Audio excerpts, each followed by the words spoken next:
네, 오늘 요한계시록을 이해할 때 오늘 백마에 대한 부분들을 좀 이해가 필요합니다. 오늘 이 어린 양이 그동안 이 어린 양이 약간 좀 유약한 이미지의 어린 양이 이제 백만탄 신적 전 용사로 보여지고 있습니다. 당시 로마의 왕자들은 전쟁에서 승리한 이후에 이 벌이는 군사 퍼레이드가 있었습니다. 근데 그때 뭘 탔냐면 백마를 타는 것이 관례였습니다. 도미티아스 황제도 왕자 시절에 유대인정이 승리한 후에 그 동생 티투스를 뒤를 따라서 백마를 타고 행진했다고 하죠. 또 백마를 타고 오시는 그리스도는 마찬가지로 그리스도를 상징합니다. 근데 이때 로마가 전율할 정도로 무서워하는 나라가 있었는데 바로 파르티아 왕입니다. 근데 그가 백마를 탄 마병대 이끌고 로마를 침공하는 것들을 상상하게 된 거죠. 마찬가지로 지금의 로마, 바벨론을 만왕의 왕 만주의 주 앞에서 용사의 모습으로 나오는 그 모습을 하고 있습니다. 그래서 아마 그 시대 때 이 요한이 봤던 이 백마의 환상은 이 바벨론을 로마를 벌벌 떠르게 했던 것만큼 이 로마화를 멸할 수 있는 진정한 왕인 것에 대해서 보고 있었던 거죠. 그래서 11절에 보면은 또 내가 하늘에 열린 것을 보니 백마와 그것을 탄 자가 있으니 그 이름은 충신과 진실이라. 또 그가 공의로 심판하여 싸우더라. 그런데 재밌는 이야기를 합니다. 15절 보게 되면 자기밖에 아는 자가 없고 라는 단어가 나옵니다. 왜 이런 표현을 했을까요? 사실은 이건 요한이 문학적 기교로 독자의 상상을 아마 불러일으키지 않았나라는 얘기를 합니다. 그래서 대체 뭘까라고 했을 때 한 번은 충신과 진실이다 또는 자기만이 아는 일입니다. 결국은 이 알려지지 않은 이름을 통해서 16절에 한번 드러나죠. 바로 만왕의 왕 만주의 주라는 것을 통해서 또 극적인 효과를 나타내고 있다는 것을 볼 수가 있습니다. 근데 그 하나님께서 입고 옷이 있었는데 그가 피 뿌린 옷을 입었는데 라고 얘기합니다. 사실 이 피 뿌린 옷은 이사야 63장 3절에 명확한 이제 인용을 한 거죠. 이것은 신적 용사로서 그리스도 백성 대신에 대적과 성전을 벌여서 심판하는 것을 말합니다. 옷에 묻은 이 피는 대적의 피가 아니라 전투 이전에 옷이 피로 젖었던 것입니다. 즉, 이 피는 바로 십자가에서 흘린 피 또는 순교를 당한 성도의 피임을 얘기를 하고 있어요.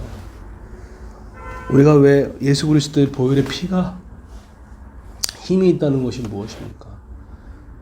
여러분, 우리가 지금 교회나 가정이나 우리의 삶에 뭔가 어두운 기운이 있고 어두운 뭐 있을 때 예수 그리스도의 이름을 선포하십시오. 그리고 예수 그리스도의 보혈의 피를 선포하십시오. 왜냐하면 그리스도의 피는 대적을 이기는 중요한 무기가 되기 때문입니다.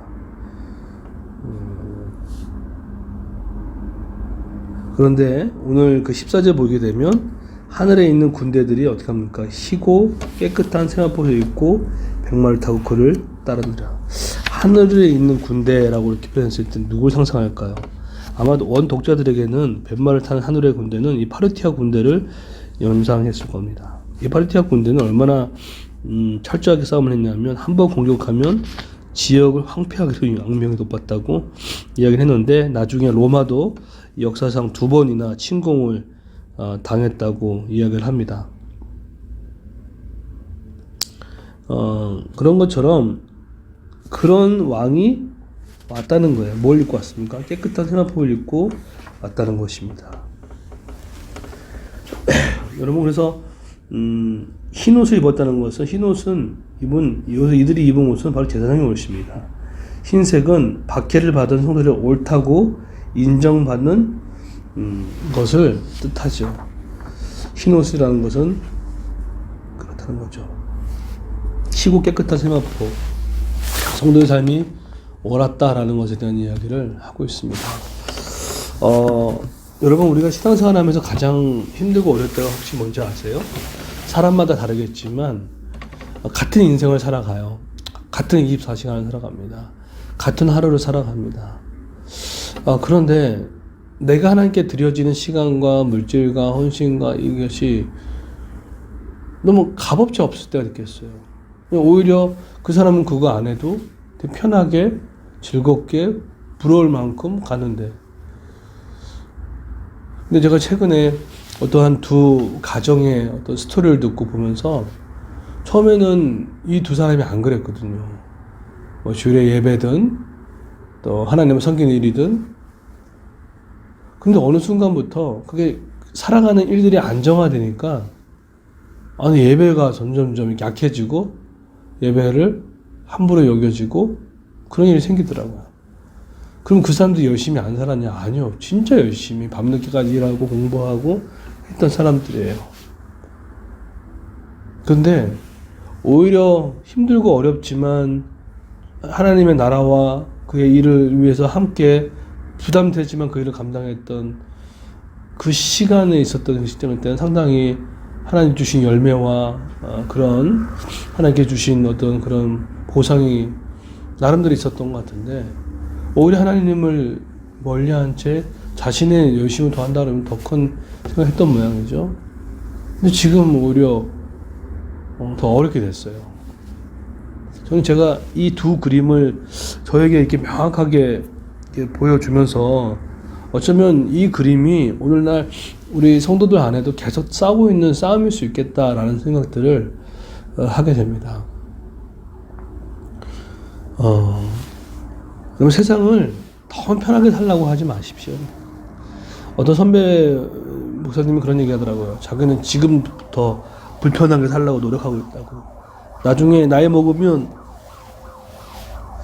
편해지려고 하는 것 때문에 불편함을 참지 못해 힘들게 게 많다고. 그 말이 일리가 있더라고요. 신앙은 기쁨도 있지만 불편함과 부담도 있습니다.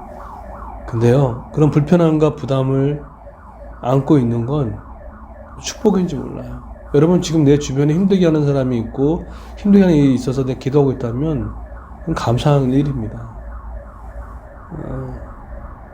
그것이 우리를 지켜주고 있다는 것에 대한 부분이 있다는 것이죠. 여러분 때로는 양떼 때문에 마음에 부담이 되십니까? 때로는 내 마음에 전도할 대상 때문에 내 마음이 힘들고 어려워서 그냥 나 혼자 챙겨도 되지 않을까, 누군가 해야겠지라는 마음 있지 않습니까? 빨리 갈 것 같지만 절대 그렇지 않습니다. 절대 그렇지 않아요. 짧은 목회지만 그런 분들을 많이 봤습니다.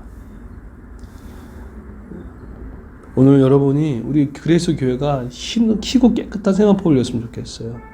옳다. 저는 분명히 확신하는 것은 그레이스 교회가 방향이 정확합니다. 방향이 틀리지 않아요. 다만 여전히 종말의 시대 때 사단의 머리는 멸해졌지만 여전히 이 교회가 일어나는 것을 방해하는 세력이 있다는 것을 분명히 아시고, 우리가 대신 싸워주시는 하나님을 기대하며 다 그를 소망합니다.